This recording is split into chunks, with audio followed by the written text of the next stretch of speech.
Worlds came out on Monday, and since then I've played probably 2 or 3 really long sets, like 50 to 60 games each set. So I'd say about 150, 160 games total, and I have won about single digits. Of course, I'm playing with players who are a lot better than me. I'm playing with higher level, Grandmaster level players, but I don't expect to get blown out as bad as I have been on Rose. I'm playing, whatever character I want. Usually they're playing Rose, and I have a lot of trouble against zoners in general, but for some reason Rose really gets under my skin. Maybe it's because she has a little bit more tools than the normal zoner, right? She's not like a Sagat where she has a fireball, a high fireball and a low fireball. She has fireball, she has soul punish, she has an air fireball. And she can, take up a lot of space on the screen with her normals as well. Now, don't get me wrong. I don't think this character is broken. I don't think she's overpowered. I think she's actually pretty balanced as far as gameplay goes. I think she's just broken for me, right? Because I really suck against zoners, and she just happens to be really good at it. Some things that I've learned is that spacing is very important against her. Her spacing is a big part of her game plan, and if you can get into a space where you're pressuring her a lot, she is a zoner after all, right? So the more you're pressuring her in the corner and the more you're putting it on her, it's a little bit harder for them to get started. I think she does have a dead zone, sort of like Poison does, and it might be around her stand heavy punch. I think you can stand a little bit outside of it and whiff punish it, or you can get really close, and then she has a little bit of issues. I wouldn't say getting closer is as bad for her as like Poison or Dalsum, because she does have some short range attacks, but it is really hard for her to get out of the corner, and if you can get her there, you have to try and keep her there. And a little bit about keeping her in the corner, the characters that I did actually squeeze a win out on were mostly rushdown characters. It was like Cammy, Karen, and Urian, oddly. I don't know why I was playing Urian. I made a whole video about how I don't play charge characters, but I just picked him one game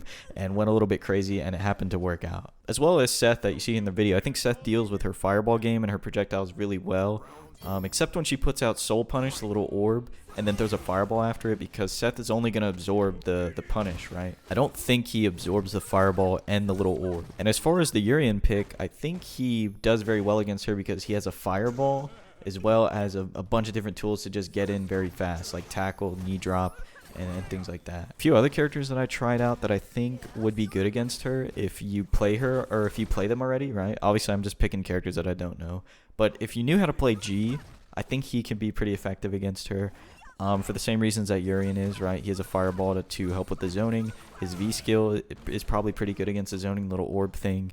And he can clear the screen pretty fast. He can get across the screen pretty fast before she can really react. And then Poison. Poison can eat her fireballs, but it does get tricky when she puts out that orb again, because if you're in the little back turn stance about to throw the whip to eat the fireball, and she has an orb in front of you, it's not going to absorb both of them. So just a few things to think about. So besides spacing, of course, it's important to get around her fireballs and projectiles, which is going to vary from character to character, right? Seth just has a little bit of an easier time, as you can see here in the gameplay, but a character like Karen might not, right? Especially with air fireball, because you have to try and reach her all the way in the sky while not getting knocked out of whatever thing you're using to get up there. So as far as getting around her projectiles, I think you just have to do your homework on your character and figure out the best way to either absorb them, get around them, or get to her. Let's talk a little bit about her movement, actually. Her jump is really floaty because of the air fireball, so it can be a little easier to DP because you can react to it. But man, her dash is so cursed. That little hobble that she does, it's really hard for me to check because it goes such a short distance so fast that I get scared to put out a button and then get whiff punished for it. I think that's sort of the same thing with characters like Nash, because he has a really